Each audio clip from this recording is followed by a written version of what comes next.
On the 29th of October 2022, I ran my first ultramarathon. To this day, I'm still not sure why. Today, that is irrelevant because this is the story of how.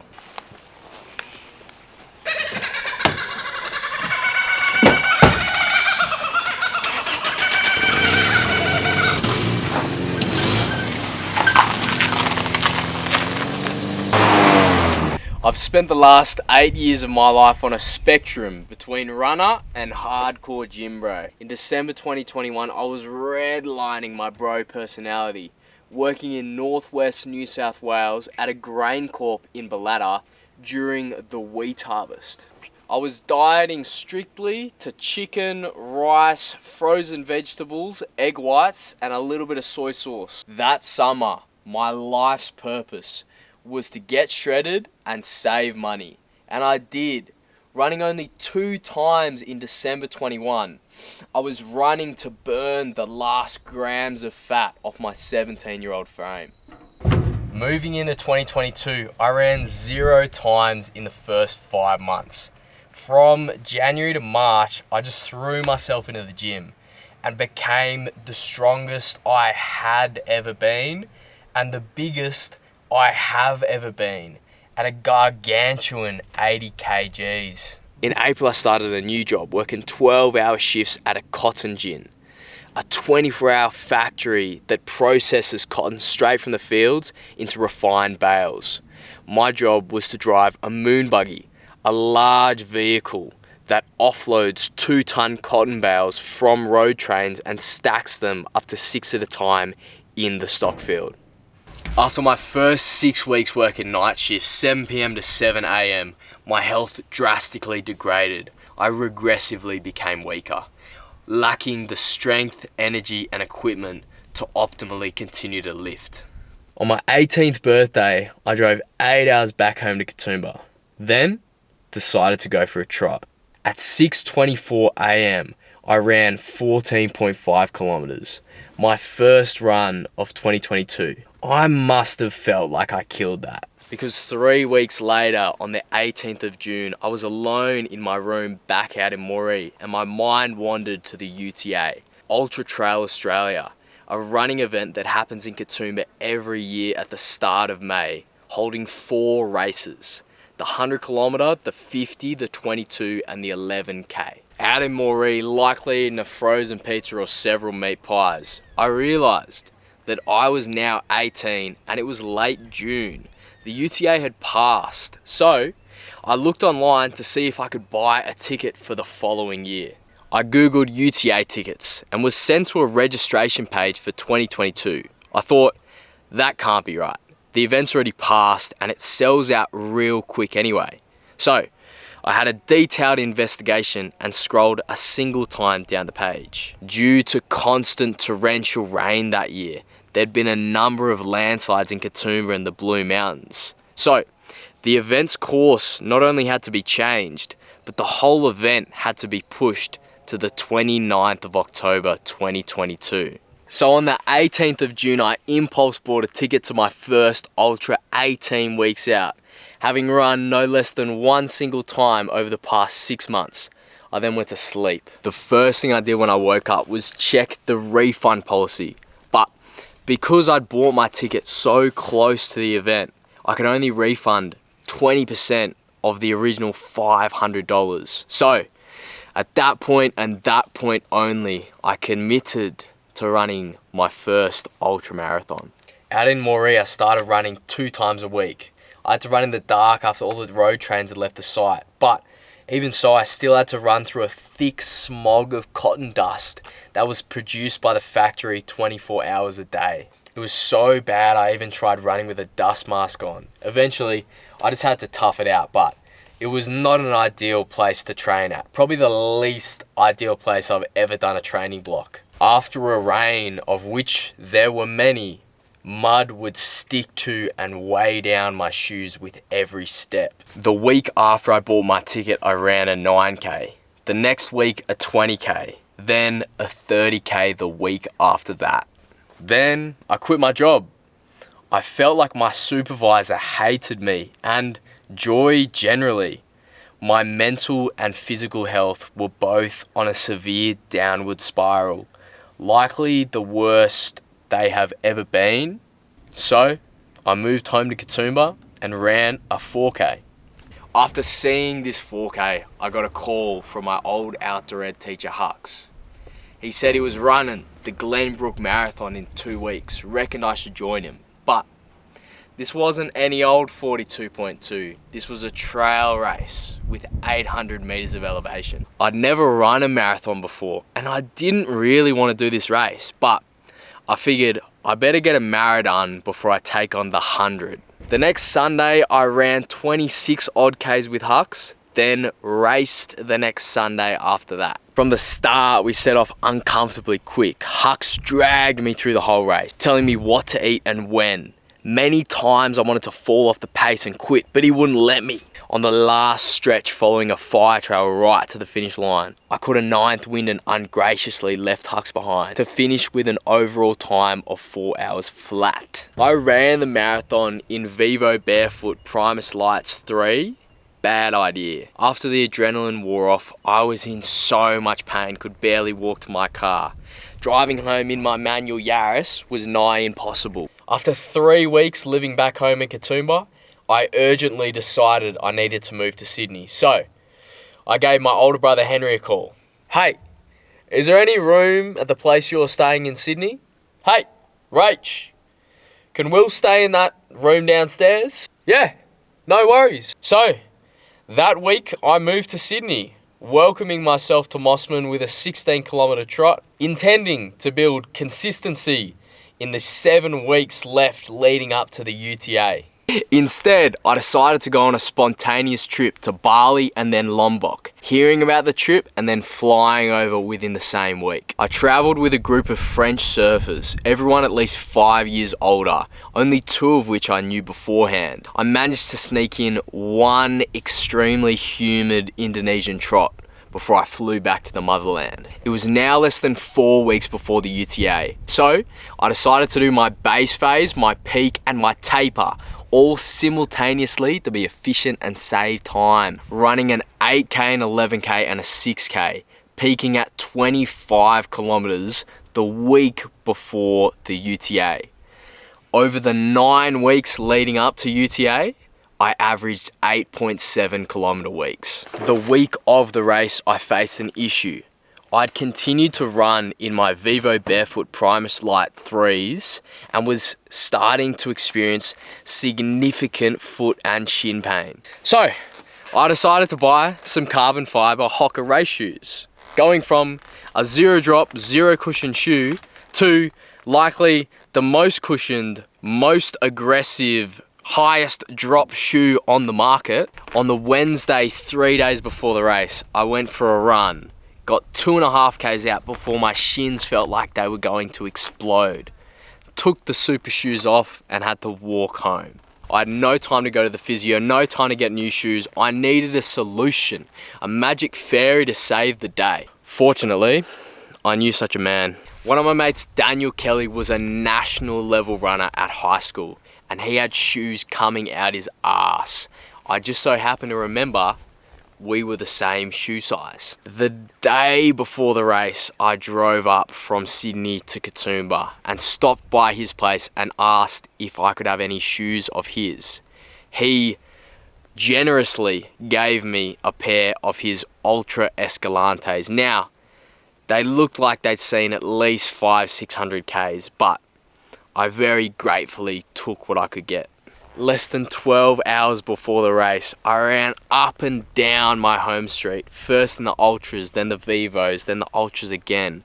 Neither felt great. Opting for cushion over familiarity, I chose to run my first Ultra in a pair of second-hand shoes I'd picked up the night before. My race started at 7:54 AM. As I'd never run an ultra marathon before, I was seated into start group 6, the last one. I crammed in behind that start line with my freshly purchased Salmon running pack. I had made no effort to create any semblance of what could be called a race plan. Fortunately, my mate Russell Top had done that for me. 2 days before the race, he had done up, drawn, and then sent me a photo of this race plan. He'd figured out the overall race pace and checkpoint times I would need to hit in order to finish in sub 12 hours, the time needed to get a prized silver belt buckle. It was a beautiful autumn day, much like this one, but it was shaping up to be hot. The race started out quick along the roads, then headed into the single trails. I started the race strong, moving fast relative to everyone around me after having been placed in the slowest start group. There were points where everyone was extremely congested, literally waiting at a full stop. Best I could, I moved politely past these folk with a bit of "excuse me on your left here." They were not happy, but I did not care. This UTA is a race. I'd started far behind the guys and girls I wanted to run with, and I had some serious ground to cover. The single trail turned to fire trail, and I blitzed the first 40 kilometers, finishing that in 4 hours and 20 minutes. Then I got hit with intense cramps. I'd been pouring out with sweat, and this was the first time I'd ever experienced full hardcore muscle cramps. My quads and hammies locking against each other as they contracted in opposing positions. I'd brought some salt tablets with me. I can't remember how many, and I took all of them, and they did help, but still, I continued to cramp intermittently. I remember I caught up with one of my mum's friends, a lady, a gun, about 50 years old, and I caught her and then was repassed by her 3 times as I was forced to deal with my cramps again and again. After running out of salt tablets, I was forced to sit down on the bank of the fire trail. Was this the end? All for nothing? I had no idea what to do in this situation. I ran around at the bend of the trail. Gave him a quick rundown. I was all cramped up. No salt left. Future was looking pretty dire. Old mate gave me a handful of his own salt tablets. Such a G. I used my last drop of water to get him down, and it was just enough to get me moving again. Although I cannot remember this man's name or face, he certainly saved my race. I was still a long way from the next aid station, where I had a drop bag waiting for me. I followed the trail as it trended slowly downhill. Passing along the way, I hit a water station, a really low stocked aid station with just water, not even any electrolytes, but that kept me going. Still, along the way, I continued to cramp, so I had to improvise. When I saw Daniel the afternoon before, I'd complained about shin splints, lower leg pain, which can be attributed to any number of different issues. Daniel recommended I get physio cream, lather up my lower legs, and glad wrap them for an extended period of time. So that's what I did. I even slept like that. Fearing a return of this pain, I'd taken a full tube of physio cream with me on the race in my pack. I pulled this out and inflicted it on my calves, quads, and hamstrings, lathering it on. And it worked, relaxing my muscles just enough to keep overcoming the cramps. The fire trail continued to trend steadily downhill, following Tablelands Road all the way south to its conclusion at McMahon's Lookout? McMahon's. Here, there was a substantial checkpoint 57.8 kilometers into the race, just after halfway. No support crews were allowed down here because the road was closed for the runners. So prior to the race, I had organized a drop bag filled with race-defining essentials to be waiting for me there. I raced to the volunteer tent and they couldn't find it. Fuck! Justly, I was extremely annoyed, but I was not going to let this ruin my race. I wandered over to the food and beverage tent and I asked, "Are there any salt tablets?" "None," they replied. To this day, not a single race I've gone to has salt tablets stocked at aid stations, which I think is stupid because they're such a race-saving tool for any runner. Anyway, so I had to improvise. I slugged down a couple salty chips and then my eyes struck gold. Next to the hot soup were just salt sachets for the soup. So I guzzled down a couple of them and pocketed more because sodium is sodium. It does the trick. When you need electrolytes, you get them down. I sat down and took my socks off, then lathered physio cream all over my legs and my feet. At this point, I was hoping to change some fresh socks, do a bit of this, bit of that, but I made do with what I had. I sat down for a long time, far too long, but no one else around me seemed to be in a hurry, and I pulled out my race plan from Rusty and I was on time to break sub 12 hours. I was actually ahead of schedule. Reluctantly, I left the oasis that was the aid station. Now, I would have to climb back up all the elevation which had allowed me to cruise down to this point. I was starting to struggle now. This is where the mind games come in. I worked up a strategy. I would look as far as I could see up the trail, which wasn't very far due to the incline, pick a tree, run to that tree, then again, look, pick a tree, and walk to the next one. Was it an efficient strategy? No, none of this was, but it worked, and at that point, that's all I needed. Nutrition-wise, I was following a simple plan I had assimilated from Hux. At the Glenbrook Marathon, right before the gun fired, he instructed me to eat 1 muesli bar or gel every half an hour. Pretty solid advice, as at the time, recommendations for ultra running was to consume about 50 to 70 grams of carbohydrates per hour. A bar or gel will have 20 to 30 grams of carbs typically. Nowadays, runners push carb intake far higher, but I'd stuck to that at Glenbrook, had success, so here I stuck to the same plan. At this point, I was killing it, seeing as this was my first ultra with little to no training, on track with my time. Here's where it all fell to shit. I rolled into the 4th aid station at the old hospital along Tablelands Road. I wasn't feeling great, but picked up some water, electrolytes and gels and then rolled through there pretty quick. Immediately after this, I started to throw up.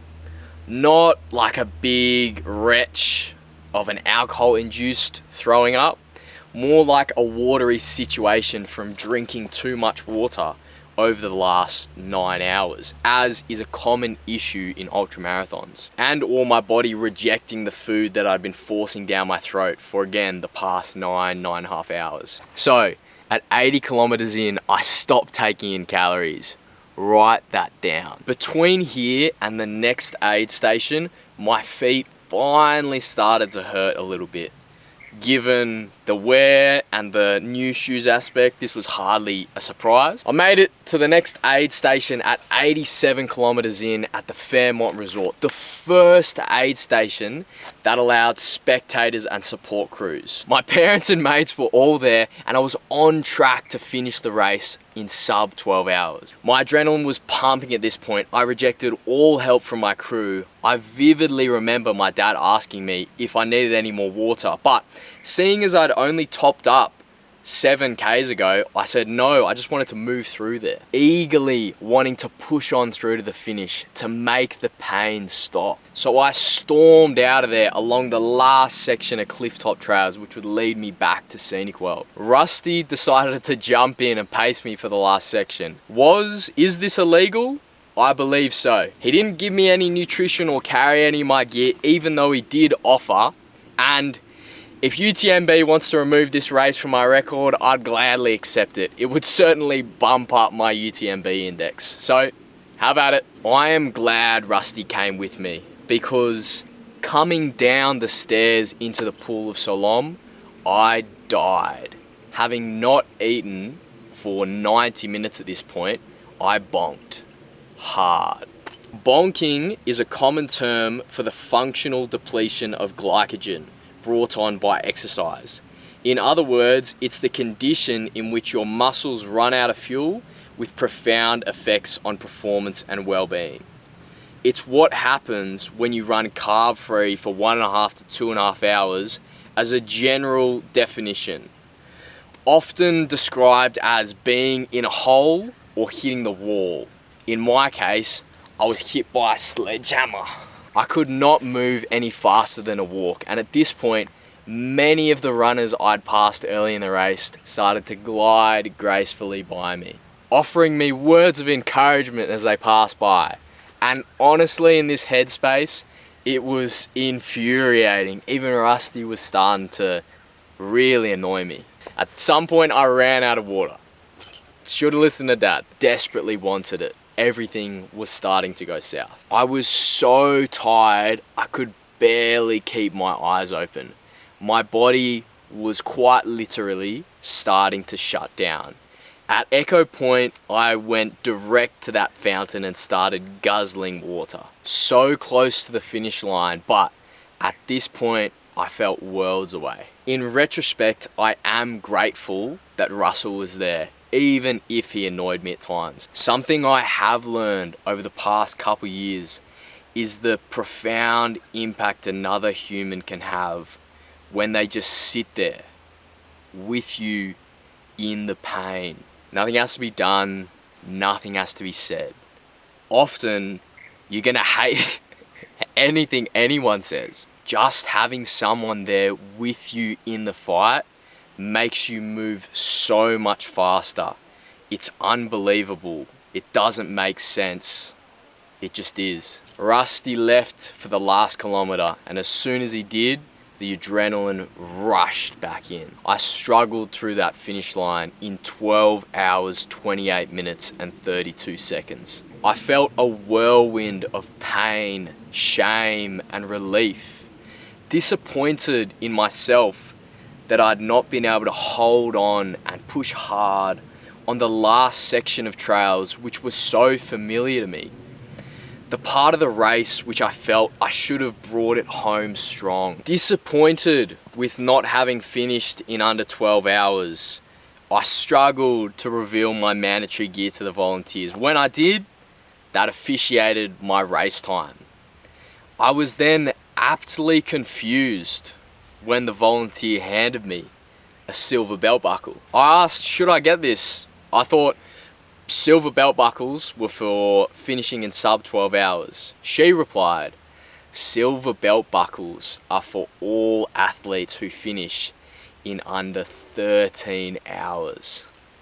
I cannot remember if I smiled, but I certainly do now. I beat the system. I tricked myself into finishing exactly where I needed to. Shout out to Rusty. My first ultramarathon was an adventure, a roller coaster, a fucking mess. I was a naive bastard with the balls to jump off into the abyss, having forgotten to tie myself to a rope. Looking back, I admire the confidence I had to run that race based on nothing more than the fact I reckoned I could. Is there a moral to this story? I'm not so sure. My life has often not been as clear-cut as the myths and fairy tales. Still, I pose the question, if I could finish this race, why can't you?